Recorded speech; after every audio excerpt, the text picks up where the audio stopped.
and problems with their testing systems because they were trying out new online systems. So this happened in Indiana, Oklahoma, Minnesota, and I forget the other 2 states, but I had it written down.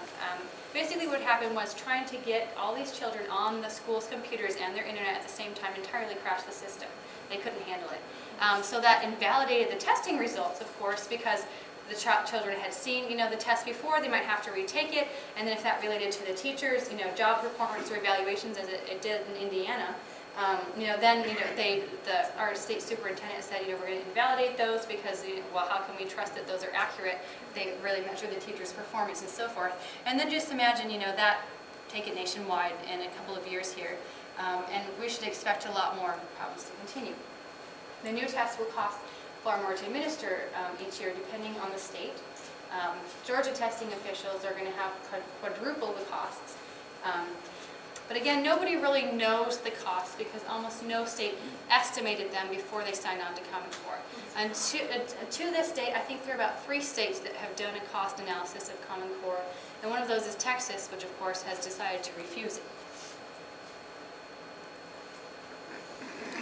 So what we know about these 2 national tests are that they are supposed to be different. So part of the reason that they are insisting on being on computers is that they're supposed to be more performance-oriented. Almost actually they're trying to get more and more closer to kind of video game-like components in the test. So rather than multiple choice, it will be performing a task online. So make these weights equal out, use these items to get, equal weights on each side of the basket. Or, add up these, I guess using a calculator, you're checking, checkout assistant and, swipe through the items or enter the numbers as you're checking out, the materials that cost so much, and so on and so forth. So performative items. In the interim, that also means more essays and open response questions. So again, fewer multiple choice, more open-ended questions, sentences, paragraphs, essays. Let's see here. And so that's actually educationally important because the multiple choice questions are actually more reliable indicators of student knowledge. Actually, a simple verbal test is probably the most accurate indicator of grade level knowledge ability. So really the choice to do open-ended questions that, by the way, have to be scored by hand until they can develop the artificial intelligence to do that automatically, which in the places that are using artificial intelligence to score essays, it basically requires then students to know the formula. I need to include a point and an evidence. Could be any point, could be any evidence, but the AI will just say, oh look, point, evidence, 5 points, or whatever. I assume, that will improve, but that's what the state of it is right now. But so because the multiple choice is actually really accurate and really cheap, the choice to go with more open-ended questions is an ideological, pedagogical choice. Which is fine, we can have a discussion about that if you want to have more of that. The idea is to have authentic assessments. Okay, but again, if they're not as accurate, academically as the other ones, that might be, a reason that some people will want to use the other multiple choice ones, But oh look, there's actually really no option for that. So one consortium, that's the one Illinois is not a part of, that's considerably more progressive than the other, going to be doing more and more of these open-ended tasks than the other. Performance tasks than another. PARCC tests. PARCC is the acronym for the testing group that Illinois is a part of. They've estimated that the end-of-year tests are going to take students 8 to 10 hours 9 times a year. So 8 to 10 hours for the final test at the end of the year, but they're also including what they call formative assessment. So remember how I talked about how they're really interested in getting into the classroom, not just an end-of-the-year snapshot, but really helping teachers align their day-to-day instruction by testing children every 3 or 4 weeks. So they have some optional ways that you can have those kids testing every 3 or 4 weeks. And so some schools right now are pilot testing these tests, and they'll be rolling out not this fall, not this fall, but next fall. So this is actually brand new. I pulled this up today. I had an earlier version on my test earlier. This is just kind of a survey of what they call Education Insiders. A DC consulting firm does this.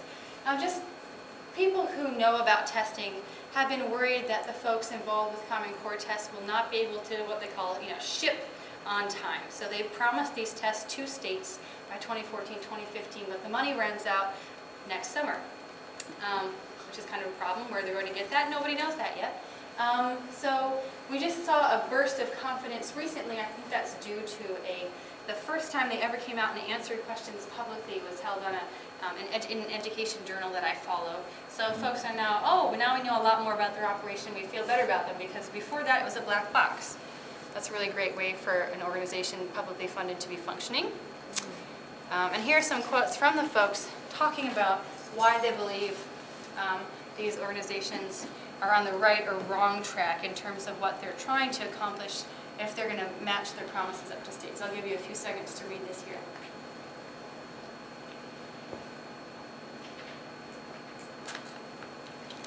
And this PowerPoint is going to be up and available to anyone. It should probably be just on the Illinois Against Common Core website, but if you want it faster, you can email me. So let's talk about the data tracking portion. So data tracking is where Common Core, or where do Common Core and data tracking connect? I'm not going to put on my tinfoil hat. I'm not going to look for black helicopters. I've read these documents myself, and I'll tell you what they say. So Common Core is linked to data tracking in two specific ways. The first one is through federal grants, stimulus grants. Now this is not the race to the top money. This is the stimulus grant money that every single state received. It's called the State Stabilization Fund. And so in order to receive any of this money, in 2009 a state had to sign an agreement that they would, among other things, do two things. So these are the two that relate to education, or that are taught tonight. The first one is that they would create a longitudinal student data system that has two essential components. The first one is that it's interoperable with other state databases and open to the federal government. So a side note on this, it is illegal for the federal government to create a national database of children. So they're just having states create state databases that network. So the second thing that the stimulus fund contract required of states was that they would update their education standards. So it was, they are unified in the minds of policymakers who are thinking about education. The second way that this is tied to Common Core is through state contracts and the Common Core testing groups contracts with the federal Common Core testing groups. Okay. I was just saying, the kind of phrase that I use for this is it creates an education data pipeline. So every state that is part of a Common Core testing group has signed a memorandum of agreement, an MOU, with PARCC. I'll just use the testing group's acronym. So Illinois has signed a contract with PARCC, and in it it says several things. It's actually not that long, this memorandum of agreement. The first one, I guess I don't remember what order these come in, but I'll just list the things that stuck out to me. The first one is that Illinois will change its laws, regulations, and policies according to whatever is necessary, as decided by Smart or Balanced, to implement, as decided by PARCC, to implement the PARCC tests. So we will change our laws, just tell us what you want done. The second thing is that Illinois also agrees with PARCC that it will share whatever student data that PARCC decides is necessary to conduct its testing regime. And both of these testing groups have said that they are interested in looking at student behavior. That's not on here. In their proposal to the federal government requesting federal funds, they say that they are interested in more than just academic knowledge about children, because there are skills and behaviors that do contribute to academic performance. Patience, persistence, so on and so forth. So if they can find a way to measure and collect that, they're interested in that. Good to know. So let's see here. So Illinois signed this contract with PARCC, saying we will give you these things. We will do these things for you. And then PARCC in turn signed a contract with the federal government, saying essentially we will grant you open access to anything that we receive, any data that we have, and give you oversight and monitoring abilities with that. So this creates a problem for states, first of all, because it gives an unelected, outside of the state, unrepresented body, control over your own laws. This is especially important for state privacy protections. This was the case with Oklahoma. They just passed a bill, really great student privacy bill, that really restricts, the sort of information that will be kept with children. We will only give, piles of data, not student information that is specific to the child, because the state only needs to know, if most of the children in this school are doing well or poorly on this test. They don't need to know that Sally Jones has a hard time with arithmetic. That's for her teacher and her mom. They also definitely don't need to know, that she has a heart condition, and there are specific steps in, her plan for taking care of that. That's, again, between the school and the parents. It doesn't need to go any farther. But this arrangement, so first of all, it gives the testing a prerogative over state laws. But the second thing that it does is creates a data pipeline to the federal government. Because even if Oklahoma says, we're going to keep this data within our state and we won't let it out, they have already agreed, Park will give you whatever you want. So then once Park has it, they can give it, and they promise to give it straight to the federal government. So even if you have a state privacy law, that channel, through the federal government is open through those testing contracts. Okay, and we'll actually just skip ahead to the third one. Well, actually, I'll just mention this here. President Obama and Education Secretary Arne Duncan have said they want a cradle-to-career data system. They believe this is in the best interest of children. And I'm actually in the process of watching the YouTube video of David Coleman right now, who's president of the College Board, talking about how he wants to harness big data to always help children. He wants more and more information. He said the College Board has lots of information about kids. We want to use it. Okay. I don't know about, I guess I'm probably younger than most of you. When I took the SAT and ACT, I didn't sign up to have my personal information, tracked and hounded around by SAT and ACT. I paid them money in exchange for, my ability to tell a college, look, I'm not, some person who has 4.0 just because my teachers like me and I'm at an easy school, or so on and so forth. Anyway, that's kind of we're in a new era where privacy, same thing with your email. I see, if I pay you for my email, my exchange is not that you get to, go through and check everything that I'm reading and who I'm corresponding with and so on and so forth. But because people haven't thought about that before these systems were in place, that's kind of the default right now. Anyway, but the important thing also is, for this data pipeline, is that there still is on the books a federal law known as FERPA, the Family Educational Rights and Privacy Act. And the U.S. Department of Education in 2012 put on the Federal Register, I can give you a link to that, they changed the rules regarding that law. And so the way that they changed the rules is to enable any school, any education, any agency, any federal agency, U.S. Department of Education, Department of Labor, whoever they want, if they have data about a student, they are free to share that information without parent knowledge or consent. So, if you thought once the federal government gets that, there's a safeguard, there's kind of a cap on my child's information, it does not exist anymore. I don't have this on here, but I think this is a very important thing to talk about. There's a fellow that I know with the Kentucky Bluegrass Institute. He's an education researcher, really in the weeds. He actually can look through piles of Excel data and pull out trends and data lines. He's a mathematical engineering mind, former Air Force pilot and training instructor. He's got a wonderful fellow. He's got a really great mind. So, what he told me back in the 1990s.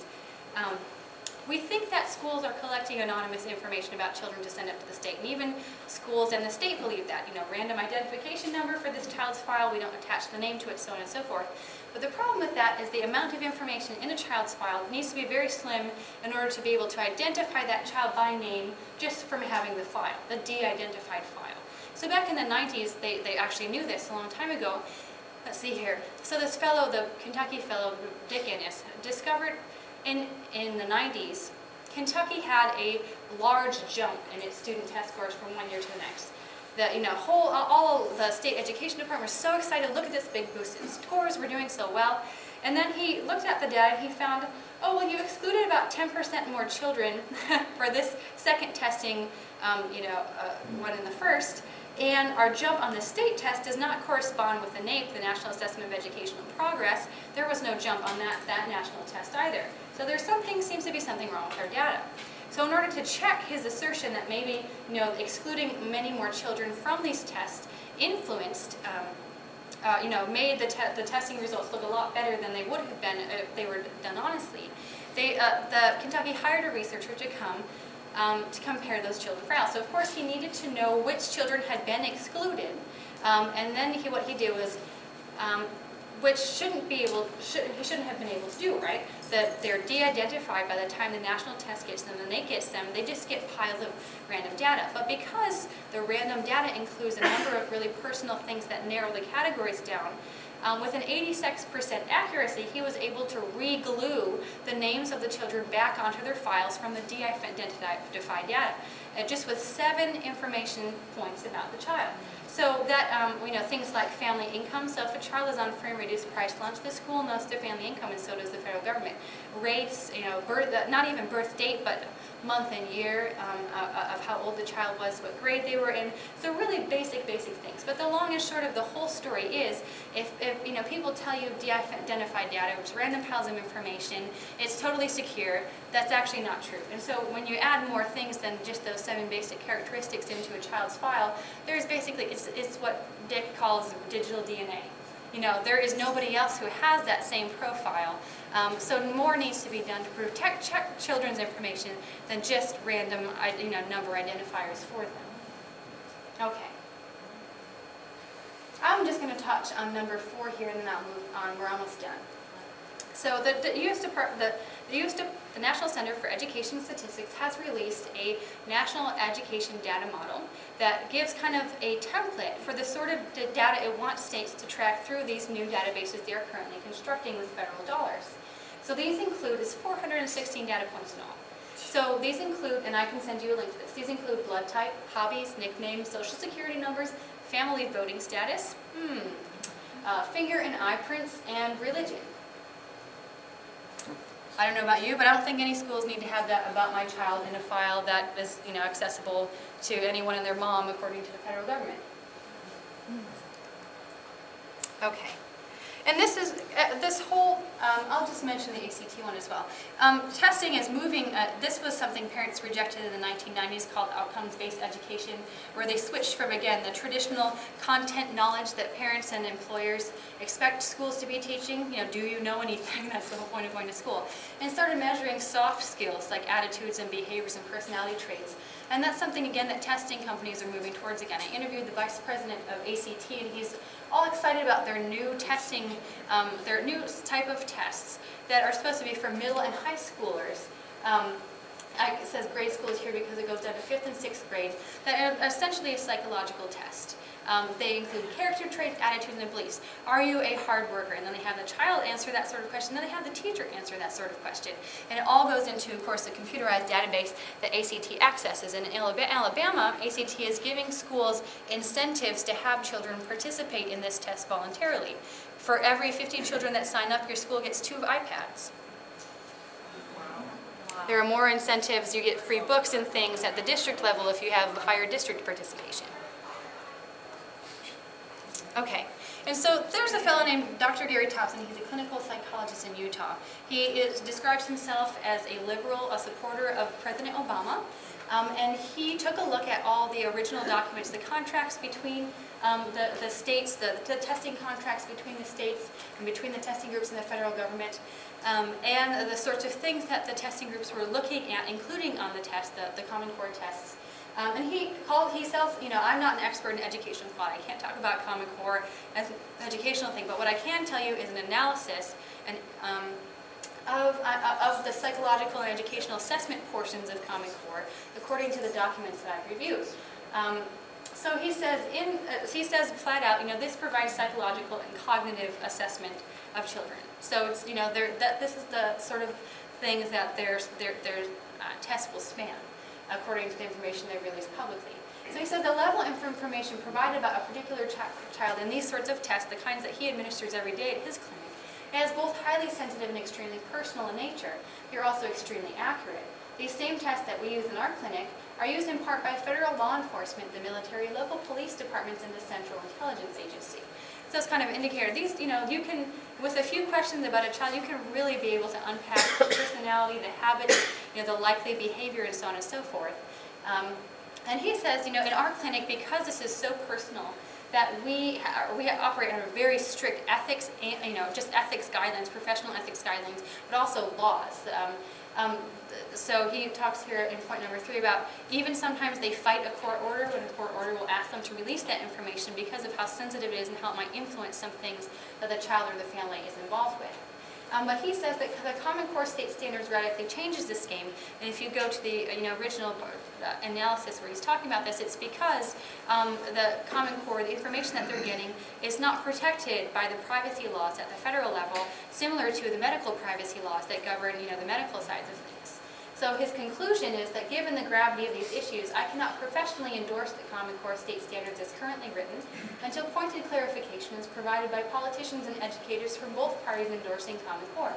Nor in good conscience can I enroll my toddler in a public school system that utilizes Common Core until these issues are clarified to my satisfaction.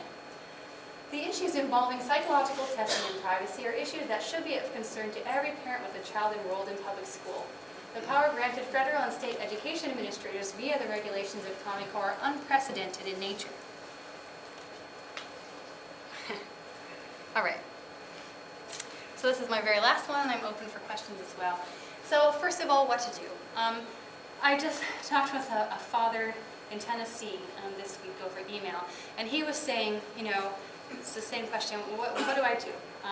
So I told him the folks who are concerned about Common Core have an opposite to approach the people who support it. So the approach from people who support it is top-down, expert-directed, command and control type of movements. But people against Common Core are people like me and you. We're parents, we're kids, we're teachers, school board members. We're the little people. And so the resistance is something that you do on a micro level. That becomes a groundswell, a big wave, as it has been these past several months across the country. But the first thing to do is, talk to anyone and everyone. So we have some booklets, that Common Core that Heartland has put out. Just really simple, credible, footnoted, basic overline of Common Core that you can pass out to folks to help them kind of get up to speed and start a conversation. Just talk to other people about this. Have you heard about this? Let me give you a really, simply short, digested way. So Heartland resources are heartland.org/common-core. And you can find that from the front page as well. So that includes, a link to those booklets. It includes a link to a one-page kind of, here are the main points to talk about people with.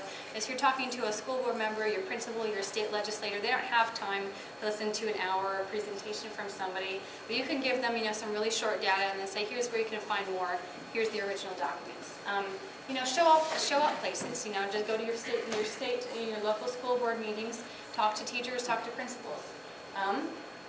And the testing issue is the very reason that I include this private or homeschool one, because if privacy and control over your child's education is that important to you, consider private or homeschools. So now there are a lot of private schools that, especially the Catholic schools, that are really excited about Common Core, and that's something that many private school parents are having to battle with.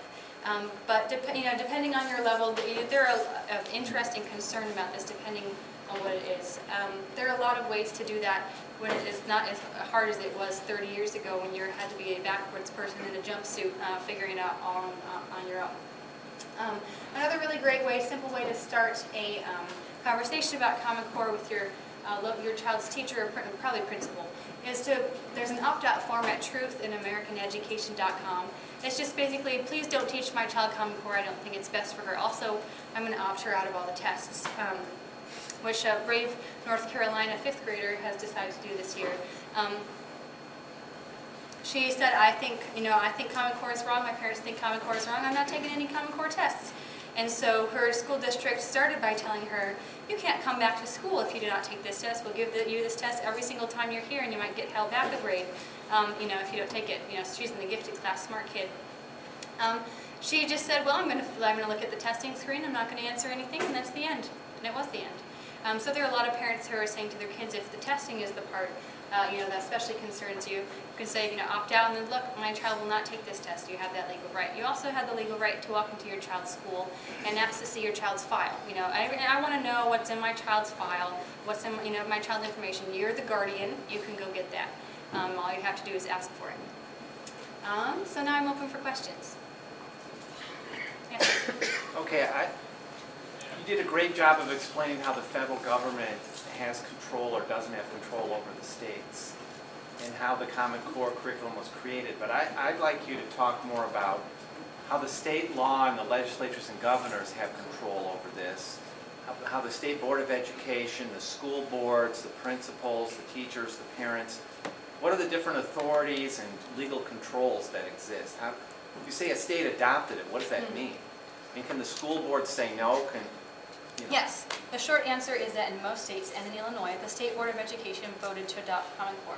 So it's usually the State Board of Education, and they're actually usually not elected, but appointed. Do you know what is the case in Illinois? Are they elected or appointed? Appointed and approved by Senate. They're appointed by the governor and approved by the Senate? All right. 4-year terms. Okay. So they, had a meeting where they said, typically the State Board of Education gets to decide on state standards. So in most cases, they're the ones who said, we want these standards. We do not, want our old standards. And the governors do not, the way that governors are involved is they and the state superintendents are the ones with their signatures on the memorandums of understanding with the Common Core testing groups and on the stimulus contracts. I didn't mention this, but the Common Core testing, or the agreement with the Common Core testing groups also says that the state that you cannot pull out of Common Core tests unless the testing consortium agrees that you can go. It actually has nothing to do with money, it just has to do with the original contract, so that's a condition of signing this contract. Does that Okay. answer your question? Not yeah. completely, because Yeah. why does the State Board of Education have any authority over a school district? And and can't the Board of Education say no? They can say no. That's the short answer. They have chosen not to. They've chosen to adopt Common Is Core. that because of the money carrot? I think in most cases it's because of the sales campaign.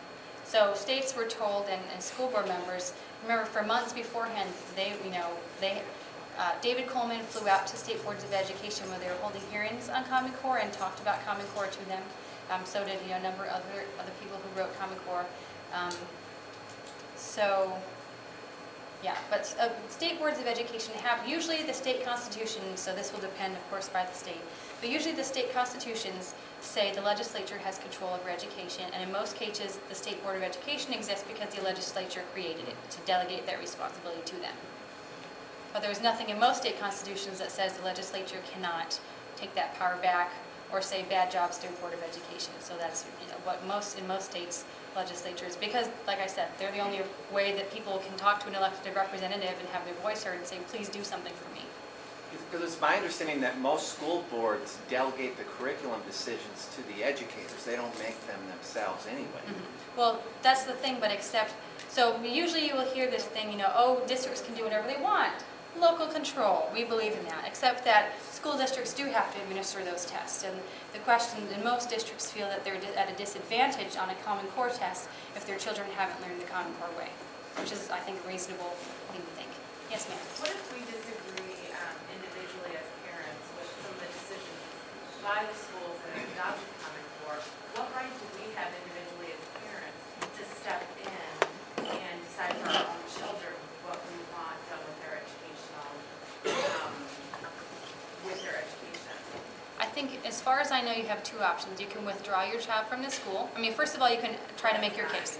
Yes, you can try to make your case to the school board or whoever's in control. Please change this because of this, and it helps if you get other parents involved.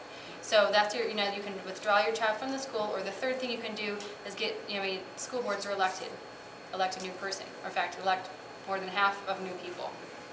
I know that's run for school board yourself. But if they have specific 504Bs or IEPs Yes. in place that the Common Core goes against, are there any individual? For special needs children, Common Core applies differently. States are working on different Common Core aligned special needs tests. So if you're talking IEP, a child with a specific education plan, then that will be very case-by-case basis. But for special needs children, I don't know I remember if this was a state decision or a national decision. Typically parents, this was a Florida law that just passed, but typically, depends on how much you want to lawyer up, but typically parents are supposed to have a say in that process, and often, depending on state law, are the final say over if they believe their child's needs are being satisfied with the education that they're receiving. Parents who don't have an IEP with their child don't have that option. Yes, sir. Explain to me, and explain for State Rep Jeannie Hayes, who's sitting in front of me, who in the state government can sign a contract requiring her to vote to change the law. I would call that an, Because that's like, essentially a what void contract, right? I don't, yes. I would have to ask a lawyer about that. I mean, But that it just makes no seems- sense to me that the governor, without the legislature's approval, can say, oh, I'm gonna sign us onto this program, and we will have to change, and, yeah, mandate that the legislature follow through. That's not how state constitutions delegate the authority, of getting things done in the state. Exactly. I mean, the Yeah. Seventh Circuit Court of Appeals told the Yeah. state of Illinois to pass a concealed carry law, Yeah, and they basically didn't. yeah. And so if the Seventh Circuit can't make them do anything, I fail to see how Common Core can force them to change Right. it. I think, if state legislatures are sovereign, right, within their state, supposedly, I know. It's been many years that has been eroded. But the short answer is, I think the legislature should say, we're doing what we have the authority to do, and you can go stuff your contract in the toilet. And one more question. Bill Gates Foundation gives money to create Common Core and demand that all testing be done on computers. Would these be Windows-based computers? I mean, we see a little carrot and stick It connection doesn't- here. Yeah, it doesn't say that in the contract. It doesn't say that in the contract. In fact, both testing groups have released specifications for computers, and I actually don't know if Apple products are included. I would have to check. I would bet you nickel. I don't know if the Apple operating system is allowed. Right. Yeah, yeah. So maybe you could run Linux on an Apple machine, but I doubt school IT departments are going to do that. Yes, sir. Just a comment. I am a public school educator, reading specialist. Teachers really have no clue. I mean, I think they're just as lost as everyone else. It's like it's being put on them, and it's being advertised as if it's similar to No Child. Oh, you got through that, so you can get through this. But there's no knowledge about this database. But what's interesting is everyone went to what's called Synergy this year. So everything for student access is online now. So I, as a reading specialist, can import my numbers and I can pull up any student's data on my computer. And everyone complained about it, but this just makes so much sense now what you're saying. Because that can just flow right into a system somewhere. But I don't know if you saw, there was a New York Times article where parents are choosing to opt their kids out because these kids were coming home and crying. They had spent hours testing. Yeah. And they finally just gave up and they said, we're not doing this. But then their schools are being affected Yes, because they're losing funding because Yes. they have less involvement. yes. So It's a lose-lose. you're saying a school board, like a local school board has absolutely no control. It's like the city of wherever can't just decide, sorry, we're not doing this because the state was agreed that we do it. Is that what you're saying? Well, actually, what I recommend to school districts is that they make lemons out of lemonade and use Common Core because, especially on the English part that it is so vague, you can implement a really great English curriculum and say, look, it's Common Core aligned. So I recommend that schools use the Singapore math or the Saxon math programs, that both of which have been, they're the only math programs that have ever been subject to field trials and proven to raise student achievement. So I recommend that they use, when they're both Common Core aligned, but they exceed Common Core. So if school districts want to really benefit their kids and use Common Core and get kids some good curriculum. So on the English language arts side, I recommend that they do Core Knowledge Program. Switch right over to that. If you have never heard of that as a reading teacher, you Well, might really like it. Literally, tables built thousands Yeah. of dollars of curriculum that was just purchased less than 5 years ago is now on tables. And Yeah. teachers are questioning why. They're ordering the exact same program that now has a stamp that says Common Core. That's exactly I it. think it's like organic. You know, when organic came out, everyone just put organic on it and you bought it. It's like, if it has Common Core, people buy it now. Yes, sir. Joy, when Indiana opted to put the brakes on Common Core a month or so ago, did they suffer any kind of blowback from the federal government as far as the waivers under No Child Left Behind or any of the grant money that they were promised for having adopted it in the first place? No, Indiana is not a race at the top state, but it did receive a No Child Left Behind waiver, and there were no negative consequences from Indiana's pause. And in fact, Pennsylvania, at the behest of Democrats, just the governor signed a pause, or he mandated a pause on Common Core as well. And there have been no negative repercussions to them either. Who has had their hand up for a long time? Yes, ma'am, go ahead. Sorry. Okay, we have 6-year-old twins, boy and a girl, Brandon and Annalise. They're from Arizona, they're living there now, and my daughter told me that the kids were tested, and she said Brandon got a 50 and she got a 75. I don't know what that means. And her teacher said she can't wait till she retires. So they're coming tomorrow, and I'm so glad to be here tonight to give her information. I told her about Common Core. She says, Mom, you're not giving me anything specific, you know. Take And that booklet home to What, pardon? Take the booklet home to Oh, her. absolutely. Yeah. But what kind of, also, if I heard incorrectly or not, that grading A, B, C, and D is going to be omitted, and they're going to use some other terms for the grading? We've been seeing that is not Common Core related, but is Common Core kind of encouraged. And what that means is many schools, because of Common Core, are opening up to new ways of structuring education in general. So that has included in several school districts. I've gotten calls from parents about this. Switching from A to F grading, or 0 to 100%, the typical kind of more objective things that people understand, to 1 to 4 grading. So 1 is the low end, 4 is the high end. But parents aren't really sure what that means. And it actually and so that means it's harder for them to know how well their child is doing.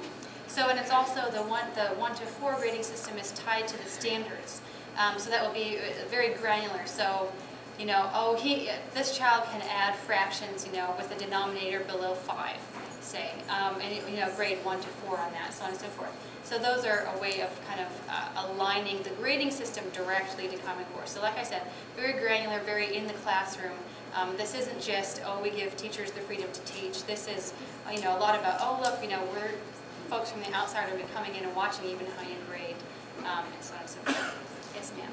Yeah, I'm a special education paraprofessional in the school district, so a lot of this doesn't affect me directly with the work I do with students and IEPs and so forth. But my girlfriend has pulled her kids out, and she is homeschooling them. And my daughter-in-law has our 3 grandchildren, has them out, and she was in the state, but is homeschooling all at home. And this is really, I think this starts to, this really hits people, especially if we start doing something, especially if they're changing how to grade. I mean, how your kids grade. Great. Yes. Just this whole thing to me just seems like our children are lab rats in a maze, and like this is cut off, and you can't do this, and you can't do this, and that whole critical thinking is disappearing. Out of context reading, I mean, what does that even mean? How are you relating that to anything?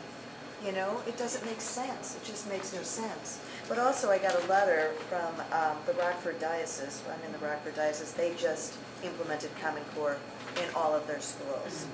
And, it's like, oh my Lord, not only now do we have the ability to pay our taxes and support Common Core, but now also pay a tuition check on top of it to implement Common Core in the Catholic school. And they use this exact language that you said, we're going to be teaching more rigorously and going deeper into the material that is presented in all curriculum areas. Our curriculum integration with our faith throughout the day is unchanged. I don't think that's going to be the I've had case. Catholic school teachers say, because of the big switch and all of the change it is for us, we're neglecting the faith more. Of course. Because, we have to do more curricular-wise that we're not familiar with. In fact, if you're a Catholic or your child's in Catholic schools, you want to look up the Common Core Catholic Identity Initiative. Yeah, they have that. So nationwide, Catholic schools are switching over to Common Core. And you hear a lot of the critical thinking. The quick way to think about critical thinking is critical thinking about what? If you're going to be thinking, you have to have something to think about. You do not think in a vacuum, in the absence of knowledge. And Common Core does not mandate or suggest what knowledge children should be getting, especially in the English, that critical, for reading, for development as a human being, maturity as an adult intellectually. So because of that, there's nothing to critically think about. It's an empty phrase. So when you hear those sorts of things, Deeper than what? What does it mean Right. to be deeper? What Right. critical thinking It about means what? nothing. It's vacuous. You, sir, had your hand up for a while. Two quick questions. As far as the opt-out, what is the school's responsibility to adhere to that, and what ramifications, and how do we know when it's a Common Core test? Are we supposed to be notified of that? No. Secondly, okay, so I want to know that relationship, to how that's going to In exist. 2014, 2015, you want to look for these, first of all, the end of the year summative test, like the accountability test, that will be Common Core. So that, and then if your school is doing what they call the formative testing, ask, formative testing, when are you doing formative testing? Same thing, it will be Common Core. Second part is, are there any other testing, aside from the ACT and the SAT, that will, that you've heard of maybe being developed outside of the Common Core curriculum, so it's not tied to that, employers and colleges and other things will start looking at this test with the different standards, with critical thinking? I mean, is there another educational process that may be kind of bubbling under the surface here that, we can kind of start attaching ourselves to? A friend of mine runs a small testing company, and I asked him that question, and he said he is not aware of any non-Common Core test that exists. But he did say, That's good. yes, that the demand created by folks who are concerned about that makes it likely that one will start emerging in the next year or two. Let's go around the system. Yes, yes, ma'am. One of the ways we got the attention of some of our liberal leaders in our school district a while ago was working on their memorandum of understanding, improving test scores for the minority communities, different things. I make the point that we all learn differently. So if I look to 80% of my learning from listening and 20% by reading, okay, somebody else may be exactly the opposite. But if we're exposed to more material, we're going to learn more. And so I was thinking, my son in special ed, as a senior, one of his speeches was, if somebody offers you a big pecan pie and a little pecan pie, they say, you can have one pie, which one are you going to take? You're going to take the one that exposes them to the most stuff.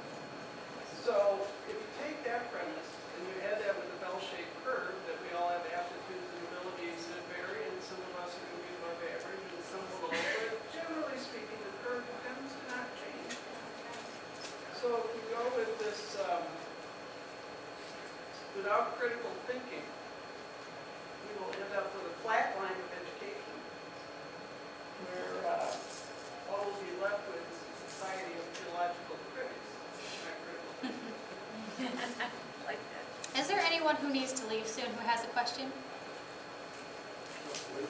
Is there anyone who needs to leave soon who has a question? I want to make sure. You can go ahead, sir.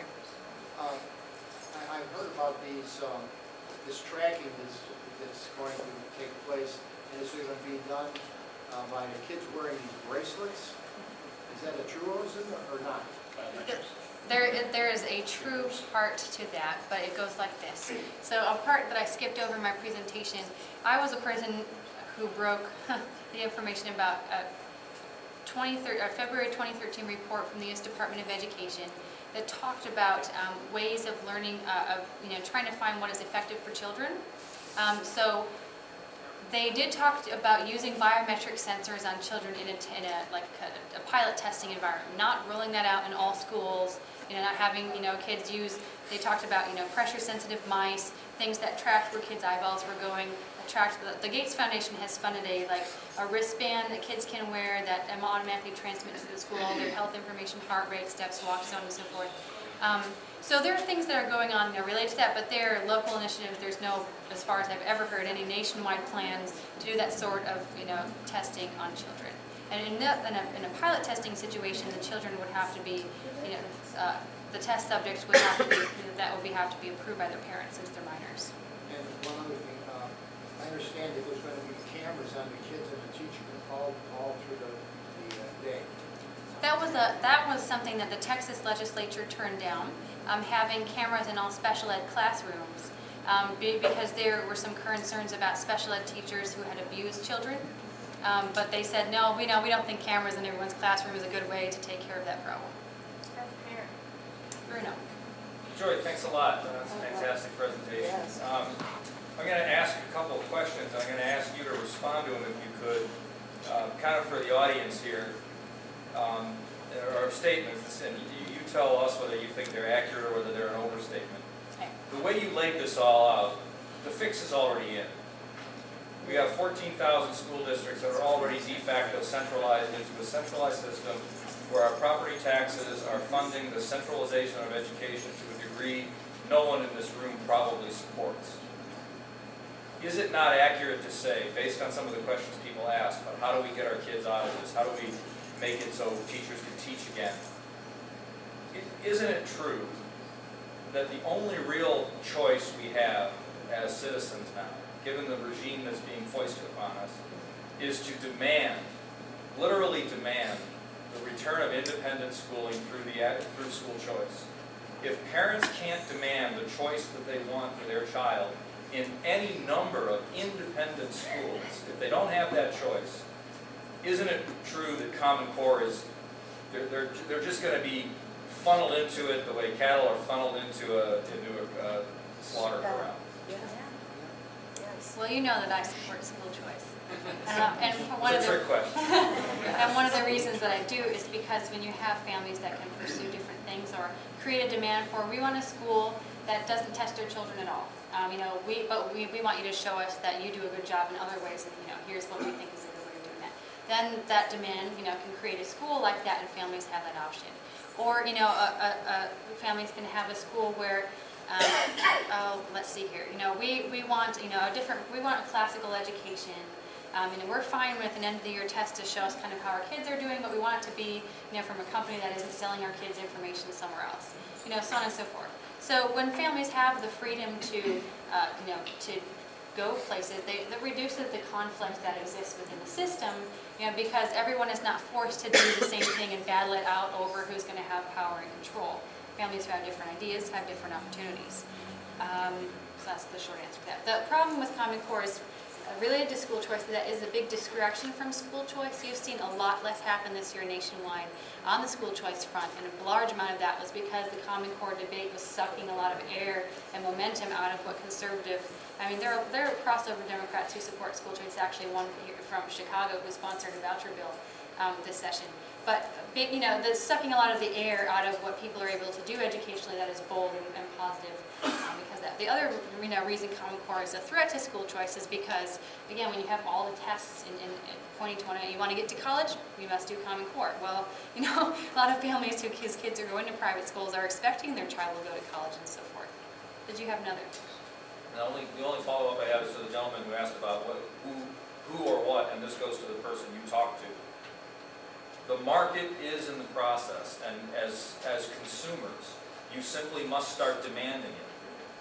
You must start demanding of your colleges and your kids' potential employers that they have alternative grading systems, that you have a child, you can prove that they know what they know, and the good news is that many universities want to hire homeschool children because they know homeschool children are going to do well, or at least most of them, in that environment. So you have to start going not only to your board members at your school boards, but to all of your businesses and all of your colleges, and demand alternative grading systems, and then tell them and learn and know that there are universities, there are massive online, what they call massive online courses now, MOOCs, Yeah. and all the other stuff that are going on with colleges, that there is a market developing for the alternative system. And the one thing you can do as citizens is to browbeat, demand, kick in the shins of your legislators and your school board members and say, no, we are not going to listen to the stupid arguments against school choice. We are going to demand school choice, and we are going to demand alternatives to testing to get us outside of this system. I'm sorry, I'm so sensitive. Thank you very much. I'd love to kick Jack Francis. Yes, ma'am. Just two quick comments. I understand homeschooled students are going to junior colleges, getting their 2-year degree, and then they can do without their high school diploma taken with that kind of Common Core test.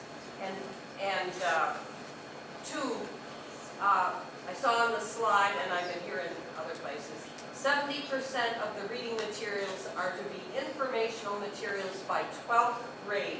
So they will be increased more and more, literature less and less.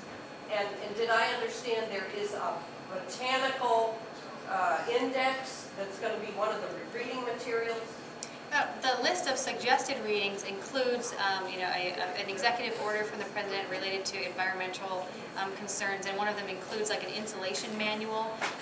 But it also includes the Constitution, the Federalist Papers, Charles Dickens and so forth. But so informational text is kind of, teachers have been doing menus, bus schedules, because again, English teachers, what are they supposed to do with that sort of open-ended, here, shove nonfiction at kids, as opposed to children need a coherent sequence of information that matters, to being a literate adult. We'll help guide you on what that is. So Common Core entirely lacks that backbone of an education. Yes, ma'am. I understand that there's some rumblings with the teachers' unions. What are you hearing across the nation? Because if we could get the teachers' unions in an uproar about this, there would be no stronger force to defeat it than that. What are you hearing? Well, the rank and file teachers are furious that their national leadership signed them on to Common Core. The two biggest teachers' unions in the country and the national level joined the Common Core effort and endorsed it. But local teachers, because they have to deal with it, are really mad that their union leadership did this to them because it's extremely frustrating to them. So that rumbling is coming from the teachers in the classroom, quite dissatisfied. So that made Randy Weingarten, who is the president of the AFT, the second largest teacher union in the country, about a month ago she released a statement saying that teachers are angry about the way the Common Core is going, and she wants there to be a moratorium on stakes tied to testing Common Core tests, because teachers are not getting the time to prepare and switch over to Common Core that they need. And so on and so forth. So folks saw that as kind of a way for Weingarten to hedge her bets, because the AFT is seen as kind of the more reform-friendly union. So she doesn't want to say, oh, we want to be the stick-in-the-mud union who always says no, no, no, no, no. But at the same time, if her membership is really angry at her, and this is going to end up being a bad thing for teachers in the future, because it's going to peg them all on standardized tests that teacher input wasn't included, or don't accurately assess what teachers feel they need to be doing with children, that's obviously a huge problem for her. So she's kind of trying to straddle that fence right now, and I think that's something that is starting to break open. Would they even need teachers? Why not, wouldn't they just be facilitators at some point? I mean, why would they even need a teacher? Why would they need an educated teacher to teach it? This is what one of the moms in Indiana who led the Common Core fight complains about. That's one of her biggest beefs. I mean, I want my child to have an educated person, well-trained, experienced, guiding them through education. If this strips all of their autonomy and ability to do their job as a professional, why have a teacher? Yes, ma'am. That's right. The school board. I understand you correctly that a school board can opt out of it? A school board cannot opt out of the state testing that will be tied to Common Core. But what I do think school boards can and should do is implement the very best curriculum that they can, using Common Core as the excuse since they have to switch everything over right now. In the purple shirt? So you would say that the best place to really fulcrum on this, to really kind of kill it if you want to, is your state level? Yes. Yes. Can I talk about that? Go for it. I am a state rep, and I sat on the Education and Appropriations Committee, so I'm pretty familiar with this stuff. If you mention Common Core negatively, you basically, they look at you like you have two heads. So Common Core to them is a done deal. That's what your state reps think. Most reps, unless they're in the education committees, have no clue about it. It's just a done deal. And if you mention it negatively, I'm not kidding you, they truly think that you're from outer space. They think you don't know what you're talking about, and you're just being negative. So that's the feeling. ISB implemented this, but ISB will tell you that we cut their technology fee, their technology funding. I don't know how they're going to fund the technology rollout on this at all. And they don't know either. So it's going to be a really hard slog to even get it done, just from the standpoint of buying the test, getting the textbook, paying for it all. Even with, I think it's about $400 we got, $400 million in Race to the Top, a little bit more, 478, I think I remember. So that's where Common Core is with Illinois. It's going to happen. They don't even think they don't even look at it as something that isn't going to be stopped. it's just gonna happen. So that's the sentiment up there. I'm just telling you flat out, that's how they feel about it. I'm a huge school choice advocate. That's going nowhere right now. We will file it again in a different format with a different sponsor, maybe one that's not under federal indictment. So that's just kind of my feelings on this, but I don't know what they're doing on this. It's just, Well, we haven't heard from them. well, the other thing I wanted to ask you is, I think this would be valuable, is I kind of like to play dumb sometimes, and I just want to talk to ISB myself, because as a state rep, anything I ask for, they got to give me. And they should give it to you too, but they're probably more readily going to give it to me, especially since I'm on their appropriations committee. So I thought, I just kind of like to know what data you're collecting. Just give me a chart of all the data you're collecting. Because once you get it from the official source, rather than me going in and, I heard you're collecting such and such data. Oh, no, we're not. No, just give me the data that you're going to collect on these students. I just want to see what format you're reporting. Or I'm going to ask them, I just like to see a sample test. So I just kind of do it coyly. Then I get the data, and then I blast it out. But I want to hear from them exactly. I don't want to come in there and present to them, I heard you're going to do this, that, and the other thing.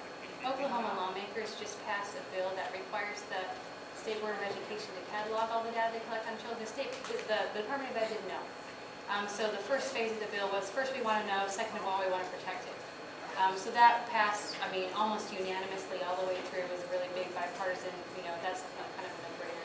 The second thing I wanted to ask in relation to what you were saying, does anyone know what the Overton window is? Yeah. Okay, so state lawmakers do not move ahead of the people, generally speaking.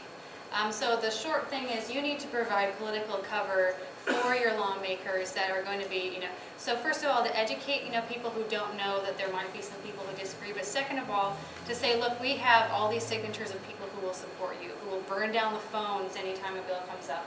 Because you can't just expect a lawmaker to go out there and get totally hammered, where all of her colleagues think that she's a crazy loon.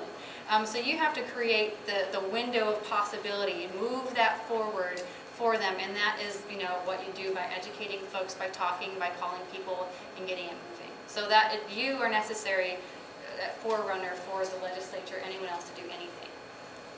Is there anything that we can use to convince the lawmakers, or put a little fear in them?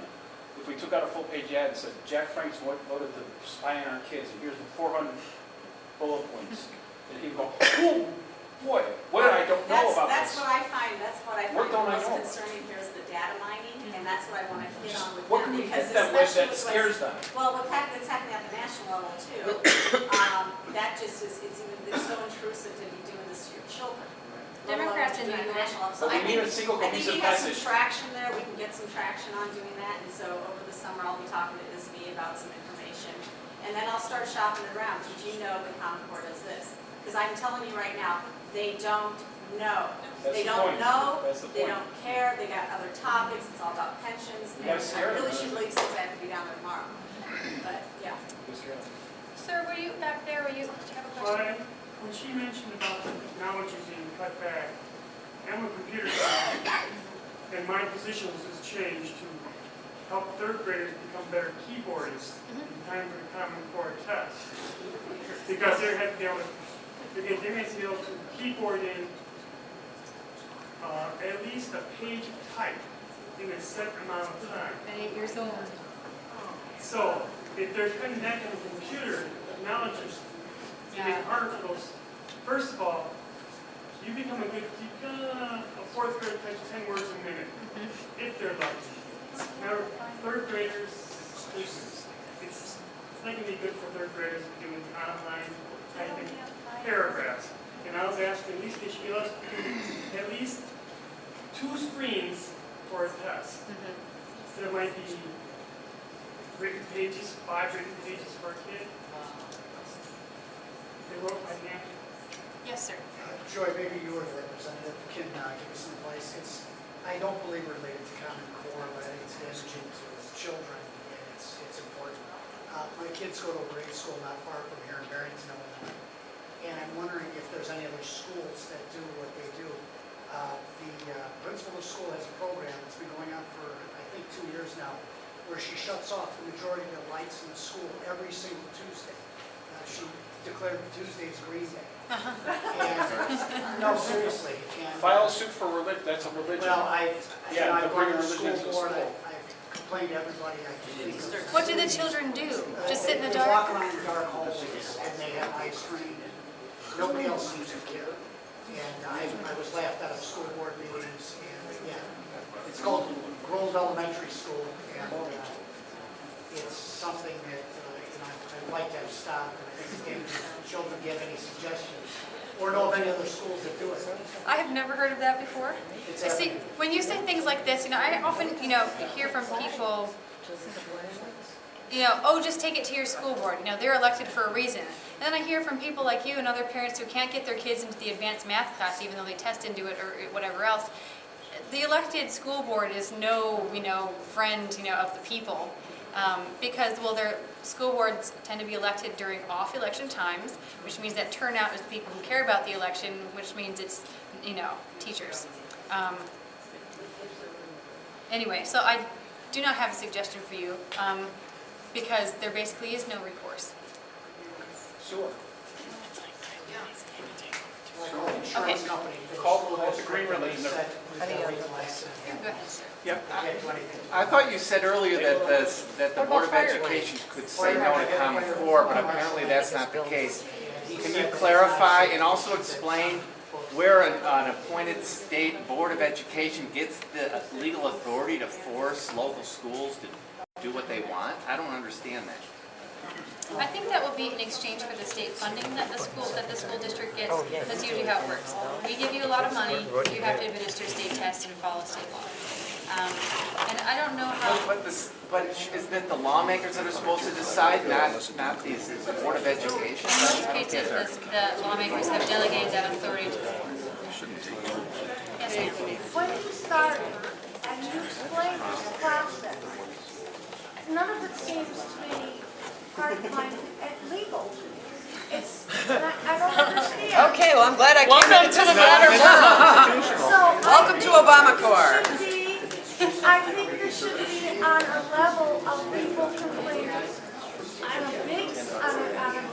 real strong level. I can't have my democracy, my republic, of having 4 people in a room, and maybe the President of the United States having an idea of how something should work, and then we all have to do it. Yes. Because I have been king. Okay, excuse me. Okay, we're gonna have to stop now. Excuse me. First of all, I'd like to, everybody, thank you for coming, and thank you, Joy, for coming. I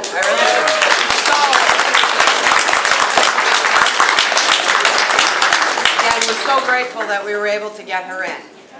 There's a book, if you didn't get the other book, in the back, anything that's on that back table. The one is the Heartland book. That was, you might want to grab a copy of that, and then anything else back there that you want to grab. Please go ahead and do that.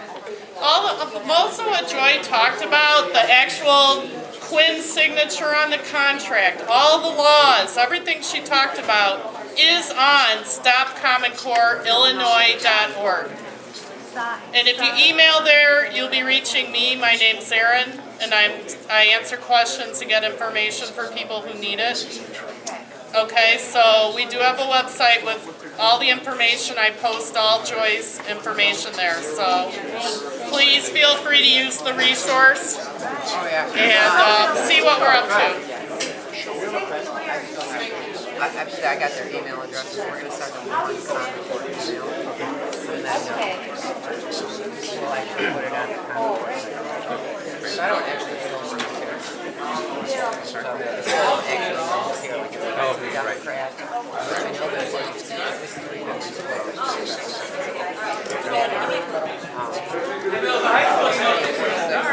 second largest one. 200 are off.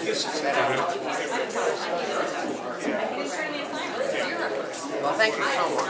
Yeah, I can't thank you enough. It worked out great. And she joked about the presentation. You can see why she said her name.